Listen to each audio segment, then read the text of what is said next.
Melanjutkan cerita sebelumnya, Nili berada di ruang hampa setelah dia mencoba memecahkan pola enkripsi pada tubuh Xiaoyu. Dalam ruang hampa, Nili mendengar suara yang mengaku sebagai orang tuanya Xiaoyu. Dan Nili juga mengetahui kalau Xiaoyu sebenarnya adalah seorang wanita. Suara itu mengatakan kalau dia melihat Nili memiliki hubungan yang spesial dengan Xiaoyu.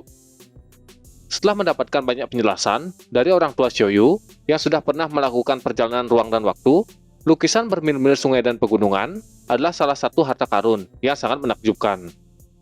Di dalam lukisan itu memiliki ruangan tersendiri. Di masa lalu, telah terjadi perang yang tidak terhitung jumlahnya. Tujuan dari perang tersebut adalah untuk memperebutkan lukisan bermil-mil sungai dan pegunungan. Pada akhirnya, dua ahli puncak yang mendapatkan lukisan ini mempertaruhkan hidup mereka untuk menyembunyikannya dari Kaisar Sage. Namun pada akhirnya, mereka mati di tangan Kaisar Sage. Kaisar Sage tidak akan membiarkan siapapun mengancam keberadaannya. Seperti lukisan bermil-mil sungai dan pegunungan. Itu juga merupakan salah satu harta karun yang ingin dihilangkan oleh Kaisar Sage.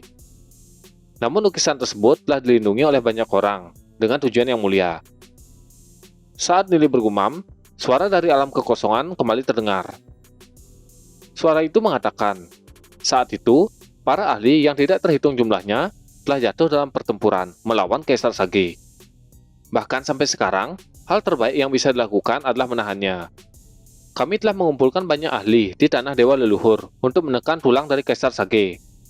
Karena hal tersebut, Kaisar Sage tidak dapat menggunakan seluruh kekuatannya dan hanya bisa menggunakan tiruannya untuk mengendalikan area ruang dan waktu ini.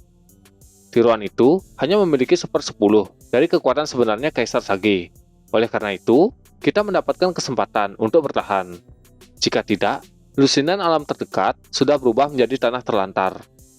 Mendengar semua penjelasan tersebut, Nili berpikir, tidak heran. Dalam pertempuranku dengan Kaisar Sage di kehidupanku sebelumnya, Kaisar Sage cukup lemah. Mungkinkah yang bertarung denganku itu hanyalah sebuah tiruan? Seharusnya itu tidak mungkin. Di kehidupanku sebelumnya, Kaisar Sage tiba-tiba menjadi lebih berani dengan tindakannya. Salah satu gadis suci dari tanah leluhur telah menghilang, dan tanah itu berubah menjadi api emas. Mungkin Kaisar Sage tidak memiliki banyak waktu untuk memulihkan kekuatannya setelah penghancuran tanah dewa leluhur. Jadi, bagaimana caranya aku bisa menyelesaikan masalah ini? Nili terus berpikir untuk mencari solusi mengalahkan Kaisar Sage. Dia duduk terdiam. Melihat hal itu, suara dari alam kekosongan kembali terdengar. Kaisar Sage mungkin kuat, tapi kau tidak perlu terlalu pesimis tentang hal tersebut. Ada banyak ahli yang tersembunyi di sudut-sudut berbagai alam, yang terus berkultivasi demi menghadapi Kaisar Sage. Dunia kecil yang ada di alam reruntuhan drakonik diciptakan oleh seorang ahli tertinggi sebelum dia meninggal. Bahkan, Kaisar Sage tidak dapat membuka segel dan memasuki alam tersebut. Oleh karena itu, banyak ahli yang telah menyembunyikan harta karun yang kuat di dalam alam tersebut. Jika kau mendapatkan harta itu akan sangat membantumu untuk melawan Kaisar Sage. Mendengar informasi tersebut, Nili terkejut kalau dunia kecil itu adalah kampung halaman milik Nili. Suara itu kembali terdengar. Dia mengatakan, segel dunia kecil sangat kuat. Hanya mereka yang berasal dari dunia kecil yang bisa keluar masuk sesuka hati mereka. Untungnya, putriku berasal dari dunia kecil. Dia pasti bisa membantumu. Nili mendapatkan banyak informasi yang dari dulu ingin dia ketahui. Nili bergumam, jadi itulah penyebabnya kenapa dunia kecil tersegel.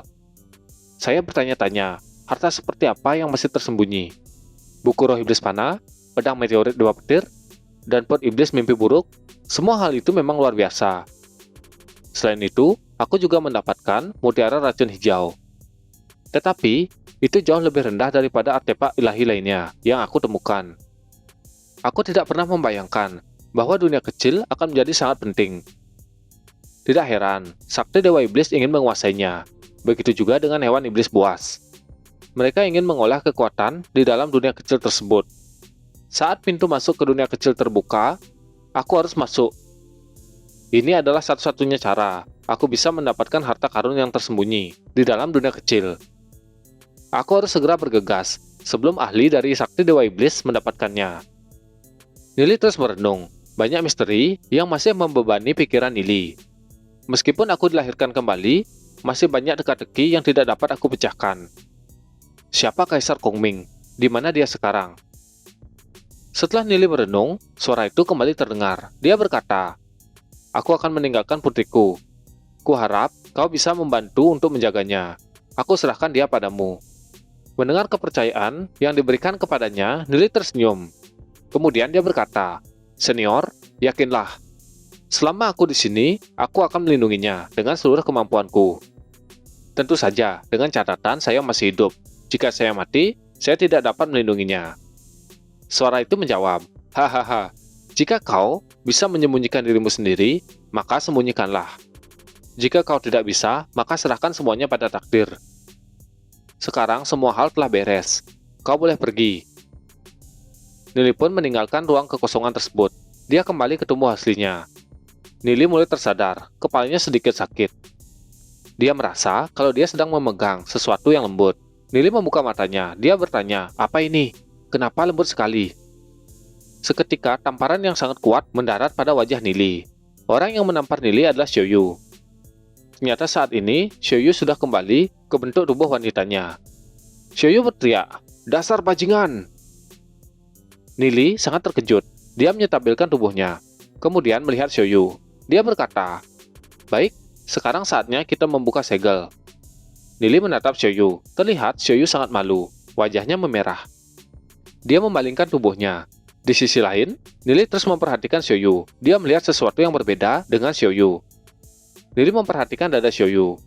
Tapi dada Xiaoyu terlihat datar. Kemudian Nili melihat tangannya. Dia berkata, "Apakah yang sebelumnya adalah imajinasiku?" Merasa dirinya ditatap, Xiaoyu menjadi marah. Dia berteriak, "Nili, kenapa kau terus menatapku?" Nili terkejut dan berkata, "Aku tidak tahu bahwa kau adalah seorang wanita. Itu salahmu sendiri, kenapa selama ini kau berdandan seperti pria?"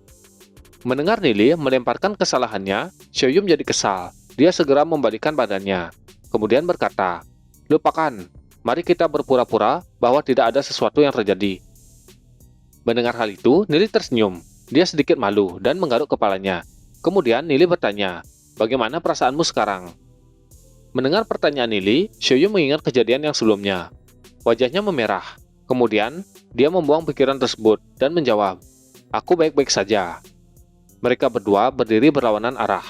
Nili menoleh dan berkata, "Karena lukamu sudah sembuh, jadi mari kita segera kembali." Xiaoyu yang mendengar perkataan Nili juga sependapat. "Aku tidak tahu kemana kita diteleportasi, tetapi lembah ini penuh dengan energi spiritual. Lingkungannya tidak buruk." Saat Nili berbicara, dia merasakan bahaya. Kemudian berbalik dan memperingatkan Xiaoyu untuk berhati-hati. Mendengar teriakan Nili, membuat Xiaoyu terkejut. Seketika, Nili memegang tangan Xiaoyu, mengajaknya berlari, meninggalkan tempat tersebut. Nili membuat pola enkripsi pada jarinya. Kemudian dia menutup Xiaoyu. Merasakan hal itu, Xiaoyu bertanya, "Nili, apa yang kau lakukan?" Nili menarik tubuh Xiaoyu. Dengan cepat, Nili menutup mulut Xiaoyu dengan tangannya, agar Xiaoyu tidak banyak bicara.